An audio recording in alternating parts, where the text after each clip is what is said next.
ആ രീതിയിൽ നമ്മുടെ കുട്ടികൾക്ക് മതബോധം കിട്ടണം.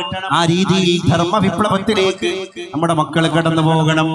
സ്വഭാവം കൊണ്ട് ജീവിക്കലാണ് അതിനുള്ള പരിഹാരം. കുടുംബത്തിൽ സ്വഭാവം കൊണ്ട് ജീവിക്കുക, സമ്പത്ത് കൊണ്ട്. ഒരു പെൺകുട്ടി ഞാൻ ചോദിക്കട്ടെ, എപ്പോഴാ ബ്ലെസ്ഡ് ആകുന്നത്? ഒരു അൾട്രാ ലക്ഷറിയസ് ആയ ഒരു ഹസ്ബൻഡ് അവളെ തേടി വരുമ്പോഴാണ്.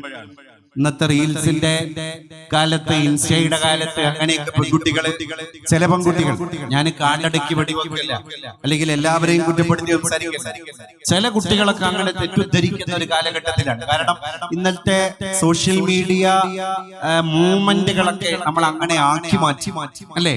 അപ്പൊ നമ്മൾ തന്നെ പലപ്പോഴും ചിന്തിച്ചു പോകാറുണ്ട്, ഞാൻ ബ്ലെസ്ഡ് ആകുന്നത്, ഞാനൊരു അനുഗ്രഹീതയായ ഒരു പെൺകുട്ടിയാകുന്നത് ഒരു അൾട്രാ ലക്ഷറി ഹസ്ബൻഡ്, അദ്ദേഹം ജീവിതത്തിന്റെ പളപ്പളപ്പുകളെ പ്രകടിപ്പിച്ച് എന്റെ കൂടെ ജീവിക്കുമ്പോഴാണ്.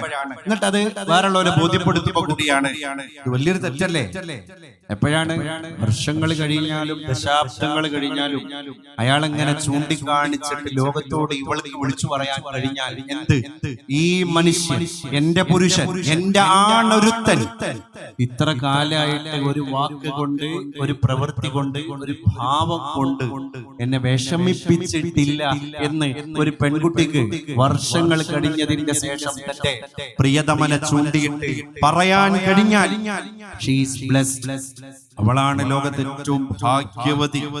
എന്തുകൊണ്ടുണ്ടായതാണ്? എന്തുകൊണ്ടുണ്ടായതാണ്? ദീന് കൊണ്ടുണ്ടായതാണ്, സ്പിരിച്വാലിറ്റി കൊണ്ടുണ്ടായതാണ്, വിനയം കൊണ്ടുണ്ടായതാണ്. അപ്പൊ മസ്തിഷ്കം തൊട്ട് ജീവിക്കണം. മസ്തിഷ്കം തൊടാന് ഓപ്പറേഷൻ ചെയ്യുന്ന ഡോക്ടർമാർക്കല്ല കഴിയുക. നമ്മളൊക്കെ വിചാരിക്കും ഒരു ബ്രെയിൻ ഓപ്പറേറ്റ് ചെയ്യുന്ന ഒരു രോഗിയുടെ മസ്തകം ശസ്ത്രക്രിയ ചെയ്യുന്ന തലച്ചോറ് പൊളിച്ചിട്ട് അതിനെ കൃത്യമായിട്ട് ഓപ്പറേറ്റ് ചെയ്യുന്ന അക്ഷരാഭ്യാസവും ആരോഗ്യ വിദ്യാഭ്യാസവും ഒക്കെയുള്ള അഭ്യസ്ത വിദ്യനായ വിശ്വകരനാണ് ഒരാളുടെ മസ്തിഷ്കം തൊടാൻ കഴിവുള്ള ആള് അല്ല. നല്ല സ്വഭാവമുള്ള മനുഷ്യനാണ്. എല്ലാരും മസ്തിഷ്കം തൊടാൻ കഴിയുന്ന എങ്ങനെയാണ്? അയാൾ ഇങ്ങനെ ഇറങ്ങി ചെല്ലുന്നത് ജനങ്ങളുടെ ചിന്താമണ്ഡലങ്ങളിലേക്കാണ്. അവിടെയാണ് അയാള് ആസനം കണ്ടെത്തുന്നത്. അവിടെ പണിത സിംഹാസനത്തിലാണ് അയാൾ ജീവിക്കുന്നത്.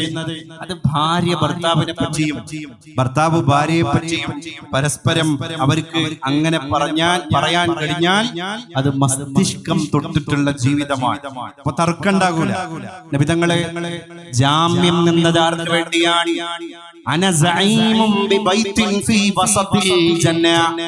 സ്വർഗത്തിന്റെ മധ്യഭാഗത്ത് ഒരു കൊട്ടാരം പണിത് കൊടുക്കാൻ എന്റെ ഉമ്മത്തിൽപ്പെട്ട ഒരാൾക്ക് ഞാൻ ജാമ്യം നിൽക്കുന്നതാണ്.